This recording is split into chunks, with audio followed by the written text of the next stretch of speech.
How can faith remain unbroken amidst the shadowed corridors of suffering and the echoing silence of long, uncertain waiting? When the tapestry of life seems to fray, thread by imperceptible thread, where does one find evidence of divine purpose? Tonight, let us enter the sacred story of Joseph, betrayed, enslaved, imprisoned, whose journey from darkness to dawn still murmurs with the mysteries of Providence. Imagine the flicker of bronze lamps illuminating the vaulted memories of ancient Egypt. Shadows dance across stone pillars scribbled with dreams and decrees. Sand sifts through open lattices. Somewhere, in the gloom of a prison's cell or the hush of Pharaoh's court, a dream lingers on the verge of awakening. The scroll is unrolled, the story begun. Genesis opens the curtain. The world is younger, the voices of patriarchs freshly alive. The house of Jacob is restless, promise and peril intertwining like the roots of an old olive tree. Among 12 brothers, Joseph stands apart, not by age or strength, but by a tunic dyed in many colors bestowed by a father's unequal love. What follows, familiar yet forever astonishing, invites us to peer deep into the heart of divine providence. Does God work his wonders in the open or in hidden places, beneath the crust of suffering, beneath years of waiting? Let us walk softly forward into the tumult and the silence, not as judges over the past, but as seekers of meaning. Joseph is 17, a smile between youth and manhood. The rolling hills of Canaan rise behind him, fragrant with wild thyme and the sounds of grazing flocks. He is the favored child.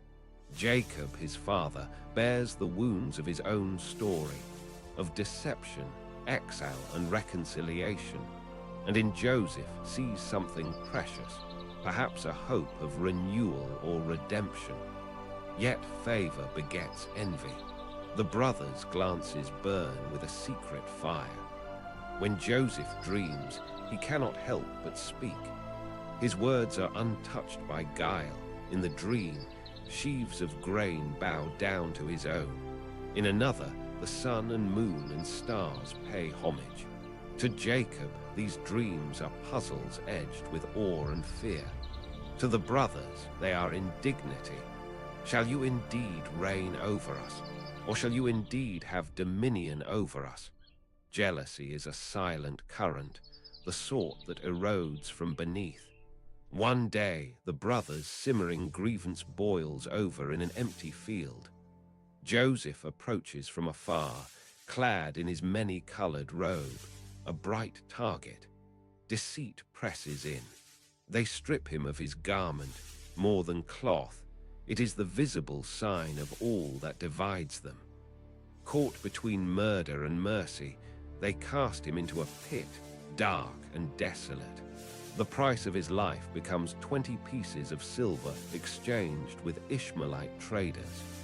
Joseph vanishes behind the horizon, bound for Egypt. Here, scripture is hauntingly brief. The pit is deep, its silence complete. No angel speaks, no miracle descends. The heavens seem unmoved. Only later, in the brothers' guilty remembrance, do we learn Joseph's plaintive cries echoed unanswered. We saw the distress of his soul when he begged us and we did not listen. In this chasm of betrayal, where is providence? The caravan winds south. Dust settles on the torn garment dipped in goat's blood.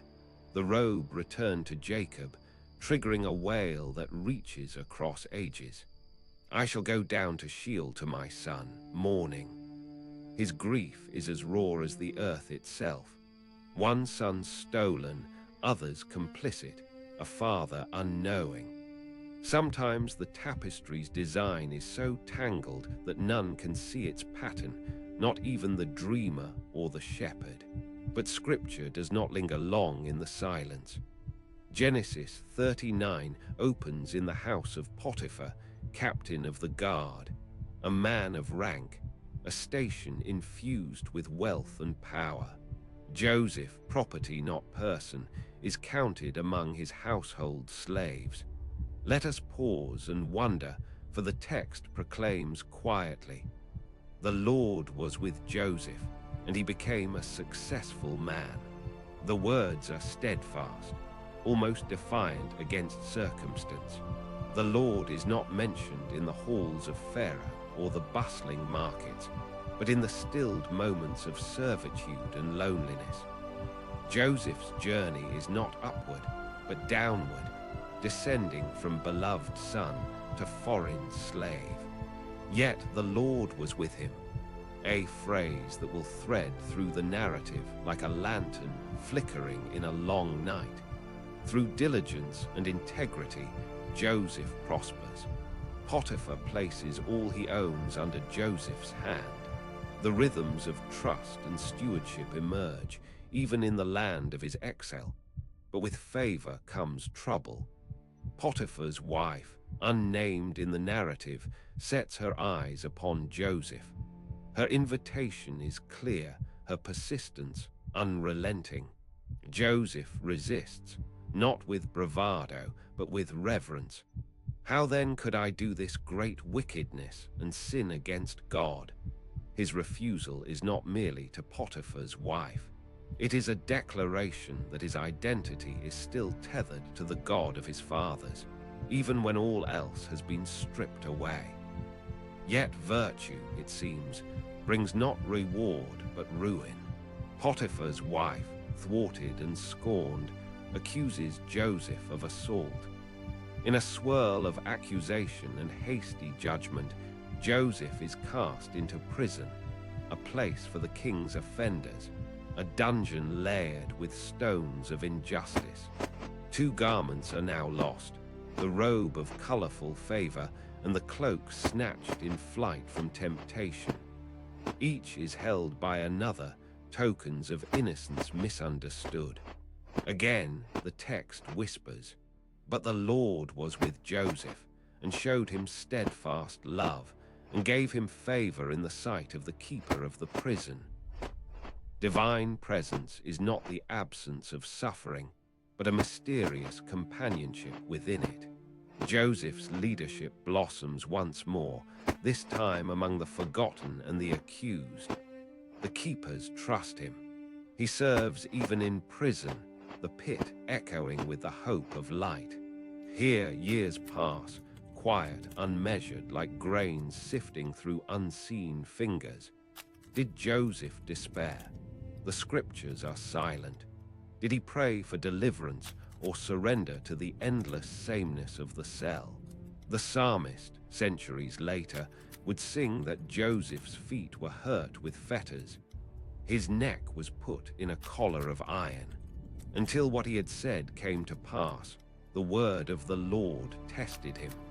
In this crucible of waiting, 2 new figures enter, the chief cupbearer and the chief baker, both prisoners by the will of Pharaoh.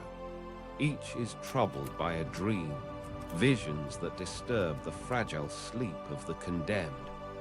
Joseph, attentive even in suffering, notices their distress. Why are your faces downcast today? Dreams have been his language, once the cause of his exile, now a means of service. Do not interpretations belong to God? Please tell them to me. The dreams unfold. The cupbearers hopeful, a vine restored, the bakers foreboding baskets devoured by birds. Joseph's interpretation proves true.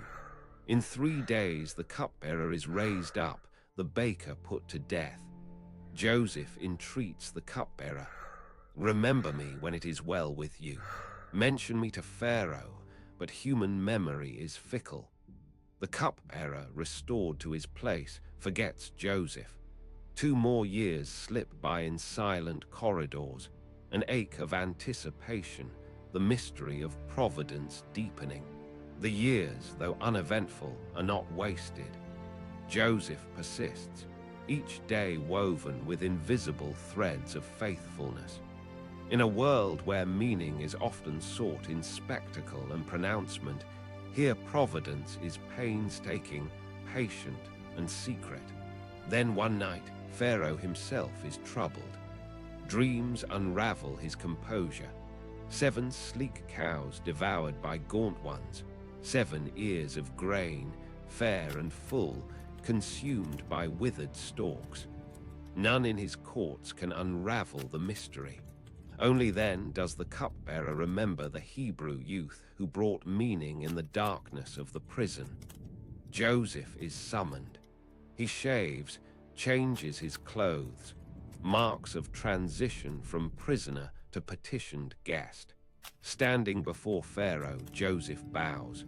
Pharaoh's trust is significant, a foreigner and an accused slave called to consult on the fate of a nation. Pharaoh recounts his dreams.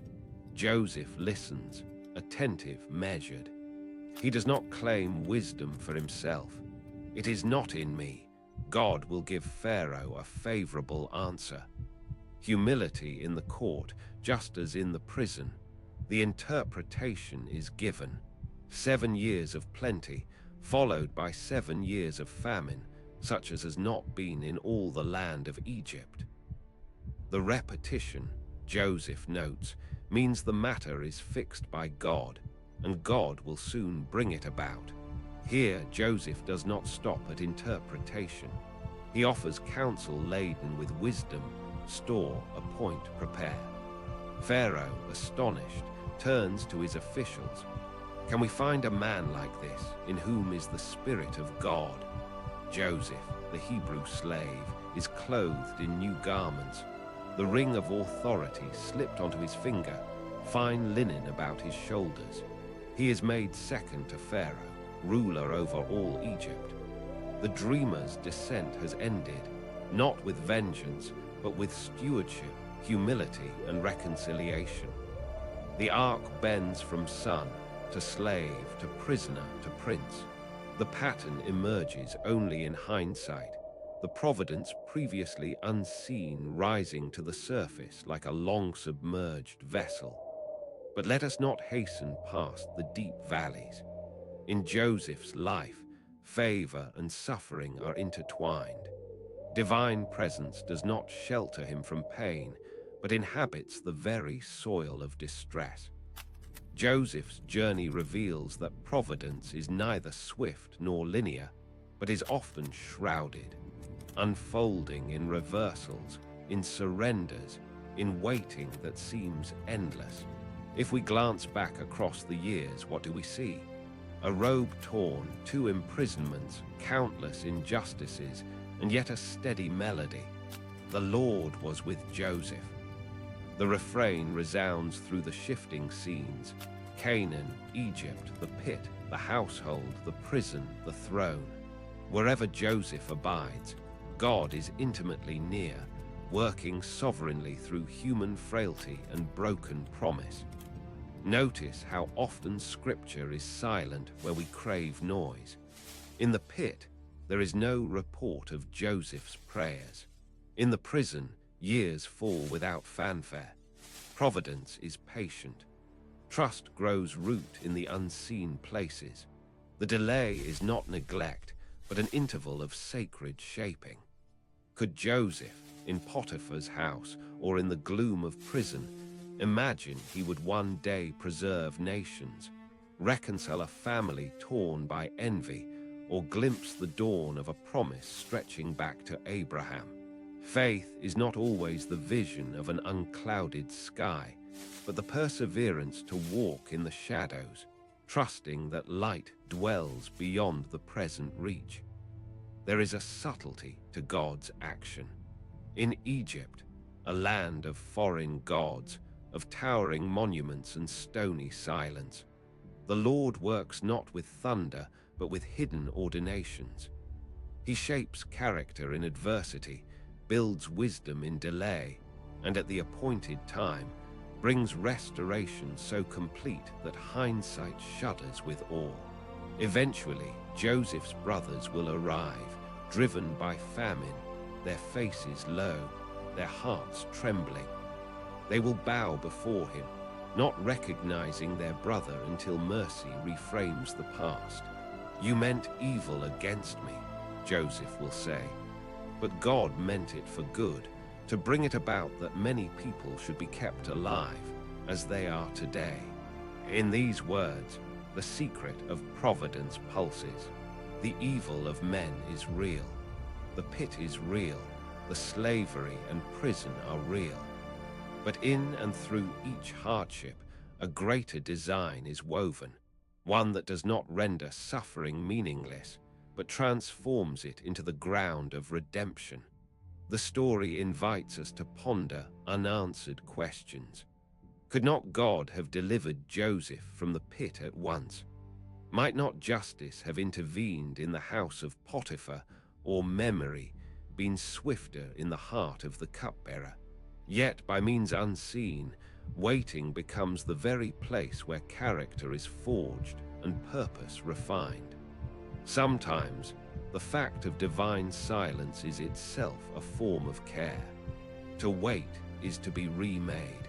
In the pause, in the daily cycles of obscurity and longing, faith attains its deepest roots. Not every dream finds quick fulfillment. Not every prayer is answered in haste. Yet trust, ripened in the dark, can bear the weight of kingdoms. There are two echoes of a larger story.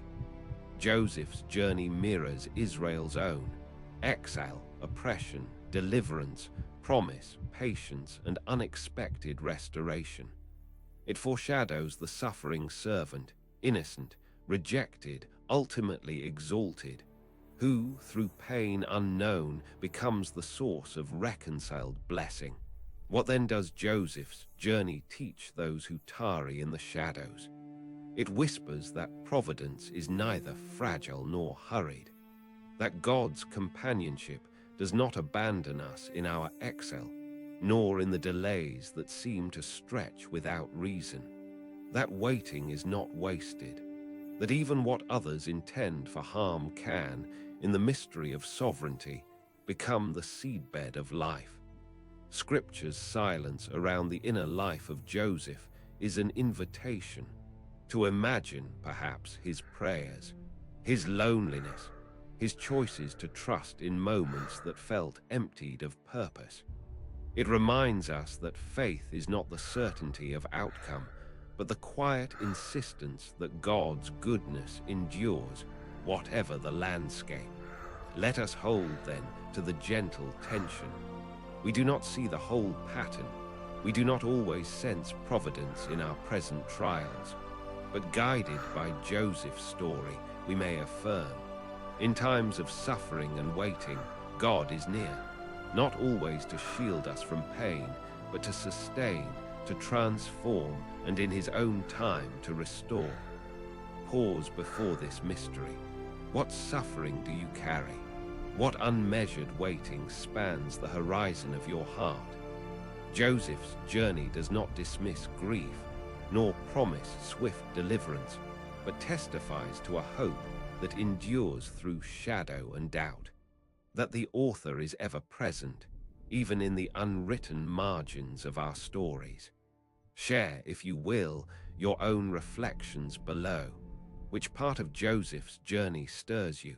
Where have you glimpsed providence when all seemed lost? Let your words join the ongoing wisdom of those who seek, who question, and who find comfort in the shared silence. And if this journey has awakened yearning, subscribe for more such wanderings among the ancient hills and sacred scrolls. Ever deeper, ever slower, ever gentler. May the God who was faithful in Joseph's exile and elevation be near to you tonight. May he grant you courage to persevere, patience to endure, and the peace that waits in hope, even when the way is hidden. Peace be with you.